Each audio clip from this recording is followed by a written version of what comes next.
Bismillahirrahmanirrahim. Baik, untuk software Blender, teman-teman bisa langsung masuk ke website resmi dari Blender itu sendiri, yaitu di blender.org. Nah, di sini tampilan awalnya teman-teman bisa langsung lihat ada tulisan Blender 2.91. Nah, Blender 2.91 ini adalah Blender yang terbaru atau terupdate ya. Ini merupakan major update dari Blender, dan ini baru rilis di tanggal 25 November 2020. Tetapi untuk e-course kali ini kita tidak menggunakan Blender 2.91, tetapi kita menggunakan Blender 2.82.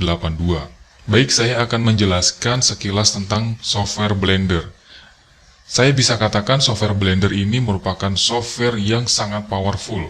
Di samping software Blender ini merupakan software yang gratis dan open source, software Blender ini juga memiliki fitur-fitur yang sangat lengkap, dan Blender ini juga tidak kalah hebatnya dengan software-software yang berbayar di luar sana. Baik, untuk lebih jelasnya kita langsung saja melihat apa saja yang ada di dalam Blender ini dan fitur-fiturnya seperti apa. Teman-teman bisa langsung klik features yang ada di sini. Dan di sini akan ada tulisan Free Software Never Look This Awesome. Jadi memang slogan dari Blender memang cocok untuk softwarenya, karena memang software yang sangat awesome, sangat luar biasa. Nah, teman-teman bisa scroll ke bawah dan melihat apa saja fitur dari software Blender ini. Saya akan menjelaskan secara singkat apa saja fitur-fitur yang ada di Blender. Yang pertama yaitu rendering. Teman-teman nanti akan mendapatkan fitur rendering yang terbaru, yaitu fitur rendering cycles. Nah, kemudian selanjutnya fitur dari Blender ini yaitu modeling dan sculpting. Ya, modeling dan sculpting ini bisa saya kelompokkan menjadi satu karena sama-sama membuat aset 3D. Di mana modeling ini kita akan memodel karakter 3D atau membuat karakter 3D dengan cara memanipulasi objek atau objek benda yang ada di 3D viewport di dalam Blender. Sedangkan untuk sculpting, kita dapat membuat karakter 3D dengan cara memahat atau membentuknya secara dinamis. Ya. Jadi memang sama tujuannya tetapi beda caranya. Seperti itu ya teman-teman. Nah, selanjutnya yaitu animation dan rigging. Di mana software Blender ini tidak hanya bisa membuat aset 3D, tetapi juga bisa menganimasikannya sekaligus menambah skeleton atau menambah tulang pada aset 3D-nya. Dan untuk animasi pada Blender ini bisa dikatakan smooth ya, animasinya smooth. Dan riggingnya pun bisa menggunakan add-on. Nah, untuk masalah add-on rigging yang akan kita gunakan, nanti kita akan bahas di video-video selanjutnya. Nah, di software Blender tidak hanya 3 dimensi yang bisa kita lakukan, tetapi juga kita bisa menganimasikan 2 dimensi, yaitu ada fitur yang namanya Grace Pencil, di mana kita akan bisa membuat story art dan 2D concept design dalam software Blender ini. Selanjutnya yaitu ada VFX, yaitu visual effect dari software Blender. Visual effects yang dihasilkan dari software Blender ini tidak kalah bagusnya dengan software-software berbayar yang di luar sana. Dan di software Blender juga sudah ada yang namanya motion tracking. Nah, fitur selanjutnya yaitu adanya simulation. Nah, simulation ini bisa seperti war simulation ya, simulasi perang, kemudian simulasi penerbangan atau flight simulation dan simulation lainnya. Pastinya kalau dijelasin di sini tidak akan cukup waktunya ya. Dan juga bisa ada fitur pipeline dan ada fitur video editing. Jadi di Blender ini tidak hanya membuat karakter 3D, menganimasikan, menambahkan rigging, tetapi di software Blender juga bisa untuk video editing. Jadi teman-teman bisa mengkompositing ya dari suara, gambar, sekaligus efek-efeknya itu bisa dijadikan satu di dalam Blender di dalam menu video editing.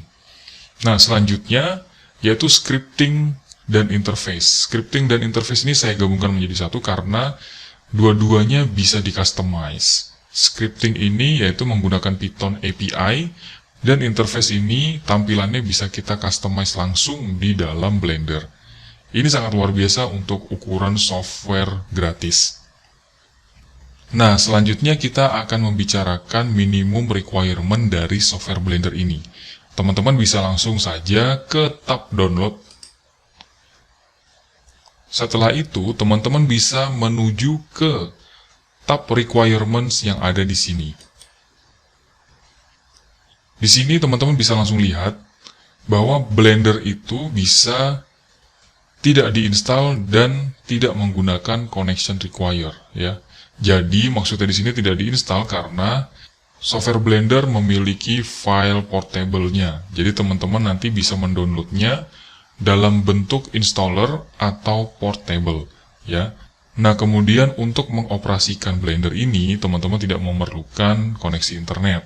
Jadi, buka langsung bisa dioperasikan. Nah, selanjutnya, Blender ini bisa berjalan di hampir semua OS, yaitu Windows 10, 8.1, dan 7. Nah, untuk Mac OS juga bisa, dan juga bisa untuk di Linux. Luar biasa ya, teman-teman. Kita akan lanjut di hardware requirement. Jadi, teman-teman harus tahu standar minimum untuk software Blender ini, yaitu kita akan bahas di bagian RAM dan bagian graphic card-nya, karena ini yang bagian pentingnya. Jadi teman-teman minimal harus memiliki PC atau laptop dengan 4 GB RAM dan juga graphic card-nya minimal 1 GB RAM. Untuk di bawah spek ini saya tidak menyarankan, karena PC atau laptop teman-teman bisa sangat lambat. Sedangkan untuk yang masuk di minimum requirement ini juga bisa dikatakan sangat lambat, ya. Jadi paling tidak teman-teman masuk di klasifikasi yang recommended, di mana di recommended ini untuk spesifikasi RAM-nya sudah 4 kali lipat dari yang minimum, yaitu 16 GB RAM, dan juga graphic card-nya 4 GB RAM. Nah, untuk versi yang optimal, ini tidak akan saya bahas karena jelas pasti akan sangat menyenangkan menggunakan PC atau laptop ini untuk membuka software Blender. Nah, bagaimana dengan laptop atau PC yang saya gunakan? Saya menggunakan laptop dengan spek tidak minimum dan juga tidak recommended. Dia di tengah-tengah. Karena saya menggunakan laptop dengan spesifikasi 12 GB RAM dan 2 GB graphic card. Jadi tidak terlalu minimum dan juga tidak terlalu recommended. Nah, ini bisa dijadikan referensi teman-teman untuk yang baru mulai belajar Blender. Tetapi saya sarankan untuk memakai yang recommended requirement, ya. Nah, selain itu juga Blender ini juga support dengan graphic card, ya. Graphic card yang support dari Blender ini ada 4, yaitu Nvidia, AMD Radeon, Intel, dan Mac OS. Nah, untuk laptop yang saya gunakan ini support graphic card yang Intel. Baik teman-teman, itu tadi pengenalan software Blender sekaligus fitur-fiturnya dan juga minimum requirement. Selanjutnya kita akan masuk ke cara mendownload dan install